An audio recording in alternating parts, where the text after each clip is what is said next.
It's the 2023 Finishing Industries Forum, the annual event that brings together the International Union of Painters and Allied Trades, along with signatory contractors and construction industry experts. Our goal, assessing the state of our industry and exploring new opportunities that'll make us all more successful.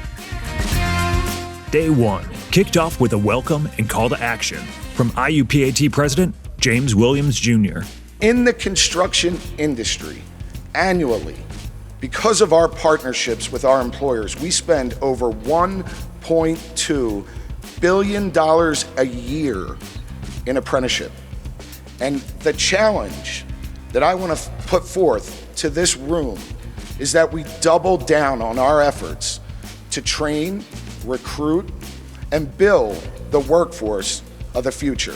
President Williams presented Bob Swanson with the first annual award named in his honor and recognizing his contributions to mental health, substance use disorder, and suicide prevention.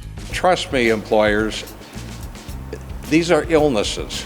We need to help them live with these illnesses. Next up, Will Gruey gave us a wide-ranging forecast for the economic trends that will impact our industry. The United States is looking out past our forecast period, is better positioned. And if we look at labor in the United States today and the built environment in the United States today, the tide is definitely moving in our direction. We then recorded a live episode of the Soft as Steel podcast. We're all in the service business. We serve people. We need to get to know all our business managers and all our district council and appealing to them to build relationships. Because if you need an enemy, it's not each other, it's the non-union sector. Political Director Liz McElroy briefed us on working with the new Congress and our legislative priorities. 80% of the Republicans who voted with us and to protect prevailing wage and Davis-Bacon are returned to the Congress this year. Even though the Congress may have changed, our priorities have not. Next, a conversation with a very special guest, Building Trades Union member and U.S. Secretary of Labor, Marty Walsh. If you're an immigrant, if you're an undocumented immigrant, you become a citizen, that pathway into the middle class is through the union. We need to make sure that Congress passes some sort of immigration reform package, number one. And then number two, I just ask everyone in this room again today, keep your eyes and ears open. If you see something that doesn't seem right, give us a call at the Department of Labor. Motivational speaker Glodine Champion told us how we can make our unions and companies more diverse, equitable, and inclusive by questioning and transforming the way we've always thought about those things. When people try to cross the line, instead of getting defensive, we need to own the truth. We heard from Lawrence Burgess, IUPAT's National Projects Coordinator for Job Corps, and several alumni about how the program can change lives. If we want to get more deep down into diversity and equity, we have to be more intentional about who we're hiring and why we're hiring them. And that's the most thing we have to do. We can talk about diversity all day, but if we're not really putting the rubber to the road, that's all we're doing is talking.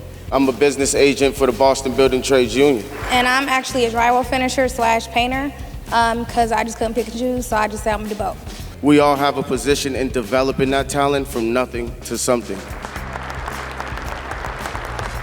And breakout sessions covered a broad range of topics. If we're going to effectively fight misclassification, we have to make sure that we are educating the public, elected officials, and our own membership. But the simple fact is these workers are working at a major disadvantage, getting paid a whole lot less than a unionized worker or worker working for a legitimate contractor.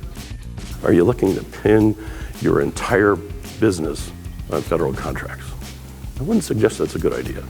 The most successful businesses that I've seen that have gotten into the federal space start small. There are risks associated with it. There are things that you need to be aware of. Being intentional about hiring women, I think the first rebuttal that would come to that was, well, we don't have any women applying. I'm also very intentional about literally pounding the pavement. So I'm in my painter's whites in Target, in a convenience store where we live, in Wawa, wherever I am, I'm telling, women and young girls alike that there are opportunities for them in the building trades. We give up to $15,000 to employers who hire unemployed or underemployed Prince George County residents.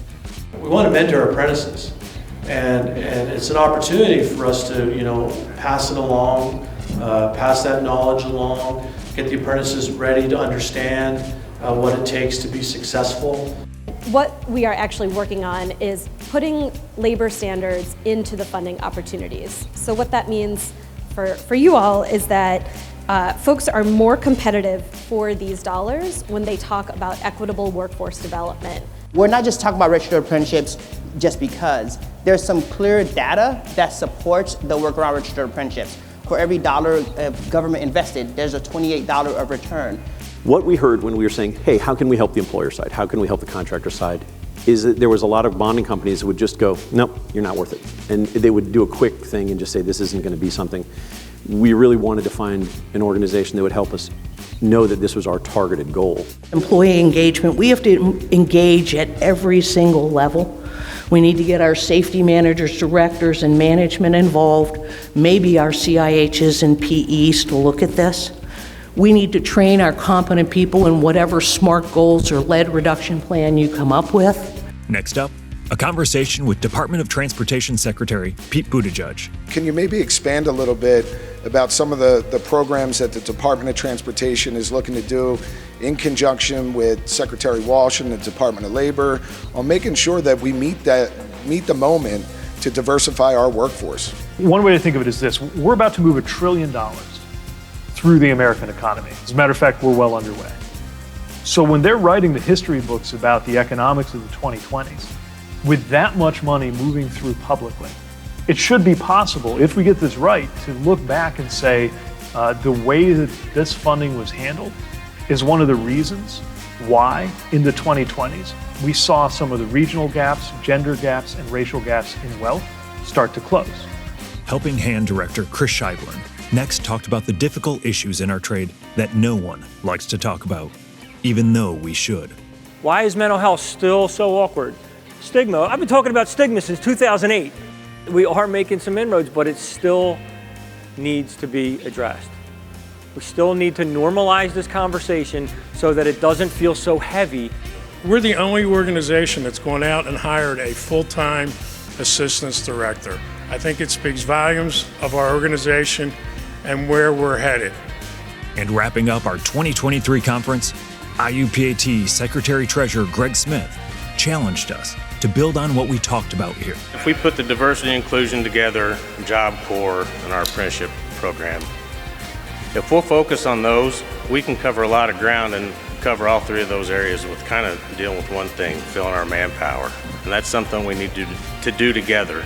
We had an inspiring and informative 2 days together in Las Vegas.